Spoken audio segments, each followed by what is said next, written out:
A primeira questão que eu gostaria de colocar para o debate diz respeito a uma pesquisa que foi divulgada essa semana no Jornal Espírita de São Paulo, o Correio Fraterno, dando conta de que, na enquete feita no movimento espírita, aproximadamente 73% dos espíritas concordam que nós sejamos o coração do mundo e a pátria do Evangelho. A obra de Humberto de Campos, psicografada por Chico, se eu bem me lembro, dá conta de que sim, a espiritualidade maior conduziu inúmeros processos que resultaram na nação brasileira. Entretanto, a partir da proclamação da República, alcançamos a maioridade espiritual e as escolhas que estamos fazendo desde então definem um projeto de país que é responsabilidade coletiva nossa. Bom, eu vou fazer uma pergunta, como não poderia deixar de ser, o jornalismo é assim, a gente podia fazer uma moderação café com leite, mas eu vou fazer uma moderação tanto apimentada, eu vou trazer ingredientes assim, calientes. A pergunta é essa, para vocês, eu vou embasar a pergunta com alguns números. É evidente que os números que eu garimpei mostram um Brasil que não é o Brasil, é um aspecto do Brasil. O Brasil tem muita coisa boa, bem resolvida, exemplar para o mundo. Evidente. Mas os números que eu trouxe não vão nessa direção.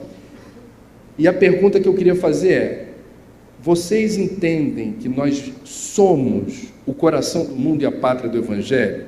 Quais são os dados que eu trouxe? Apenas 11% dos brasileiros se declaram voluntários.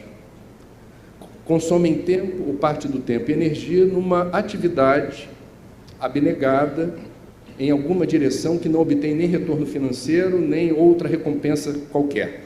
Apenas 11%. Quando você pergunta para todas as faixas etárias, quantos já fizeram alguma mão de obra voluntária, apenas 30% dos brasileiros declaram que sim. Outros números importantes, quando a gente pega o fenômeno da violência. A violência é um fenômeno internacional, mas o Brasil é o país do mundo com o maior número absoluto de homicídios. Por ano, 58.800 assassinatos, o que dá uma média de 160 homicídios por dia. Quando a gente pega o problema do aborto, a Organização Pan-Americana de Saúde estima que nesse país ocorram 1 milhão de casos por ano. É um número difícil de apurar com precisão. Há muito questionamento se é 1 milhão mesmo, mas eu estou citando a fonte. Nós temos 496 mil veículos roubados, o que dá uma média de 1 por minuto. Nós temos aquele que já é considerado o maior escândalo de corrupção da história da humanidade, revelado a partir da Operação Lava Jato em valores desviados e por pessoas que deveriam nos representar. Então, o coeficiente numérico expressivo em valores monetários do que foi desviado é algo sem precedentes na história da humanidade, seja qual for a equivalência monetária. Somos o coração do mundo, a pátria do Evangelho. Eu queria, rapidinho, só fazer uma ponderação sobre a obra, sobre o paradigma, totalmente em harmonia com o que o Divaldo falou. Nós lemos o título, Brasil, coração do mundo, pátria do Evangelho. Imaginamos o quê? Uma nação que seria modelo econômico, modelo político, modelo social, e que desfilaria como uma grande rainha com vestes brilhantes e o mundo ajoelhado adorando. Mas isso não é Jesus. A obra começa com a visita do Cristo à Terra. E ele vem como gestor, vem como governador do mundo, e pede um inventário do cristianismo, e todo mundo fica envergonhado. O semblante do Cristo fica contrito, porque depois de mais de 1.500 anos de evangelho no mundo, os resultados eram pífios. Aí diz Humberto de Campos, o semblante dos anjos fechou-se. É grave. Então o que o Cristo decide? Mudança do quartel. Desloca. escolhe um ambiente geográfico, porque magneticamente o Brasil é coração do mundo, possa qualquer um aqui negar. Magneticamente aqui é o coração do mundo. E o Cristo faz então o transplante da árvore do Evangelho. Aí nós vemos a nomeação do governador, Ismael. E Jesus não fala nada. Ele deixa a assessoria para falar aos pouquinhos. Quando a coisa começa a esquentar, Ismael pede uma reunião com Cristo. Isso está no livro, mas a gente não lê, né? Ismael pede uma assessoria, senta em frente a Jesus. O anjo, quando ele começa a falar, não dá conta, chora, porque os problemas já eram gigantes. Chora por quê? Fala, não vai dar certo. Mestre, não dá. O Senhor pediu para formar essa nação com o povo mais simples da Europa, o mais trabalhador, porque os outros estavam viciados no materialismo e na posse. Chama Portugal. O Senhor pediu que trouxesse a contribuição da África, da nossa mãe África. Só que já estão escravizando todo mundo. E o Senhor pediu que tivesse a contribuição do povo simples de lá, dos índios.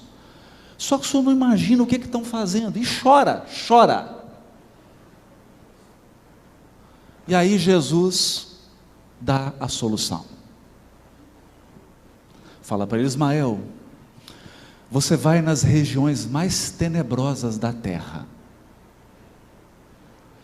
e vai chamar todos os espíritos que faliram nas cruzadas, todos que faliram na Inquisição, todos os políticos corruptos da terra, todos os generais assassinos do mundo, todos os religiosos que se desvirtuaram por 3, 4 mil anos. Aí, Ismael começou a sentar na cadeira assim, falou, o que ele vai pedir? Que eu vim trazer um problema, esse negócio não vai dar certo. Mestre, qual que é a ideia? A ideia? Manda todo mundo para o Brasil. 7-1. Ismael vai, levanta a bandeira Deus, Cristo e caridade, uma turba de espíritos infelizes segue o anjo e encarna no Brasil. Vocês estão ouvindo um deles. Conclusão. O que o Cristo quis dizer para Ismael? Eu não vim para os sãos, eu vim para os doentes. Brasil é hospital, não é galeria de arte. Esse país não foi feito para exibir santos, foi feito para regenerar seres. Aqui está reunida, nessa nação, o que há de pior. O pior está aqui. Calma. Por que o pior está aqui? Porque aqui é o grande hospital do Cristo. E eu vou dar só 2 exemplos. Só 2. Porque o Brasil não vai ser o coração do mundo e a pátria do Evangelho. Ele já é. Já é para quem? Um espírito que tinha profundas dívidas, nas primeiras horas do Brasil, teve a oportunidade de encarnar como Anchieta. Fez o seu trabalho. E depois complementou numa encarnação recente como Fabiano de Cristo. Pergunta para ele se aqui é pátria do Evangelho. Outro espírito, diz ele, cansado das dominações e das posições de mando, resolvi seguir o exemplo da minha amada esposa dos primeiros tempos. E encarnou como Padre Manuel da Nóbrega. É o nosso Emmanuel. Então esse país aqui já regenerou muitos espíritos que não teriam condições de ser regenerados em outros lugares do mundo, e está nos acolhendo.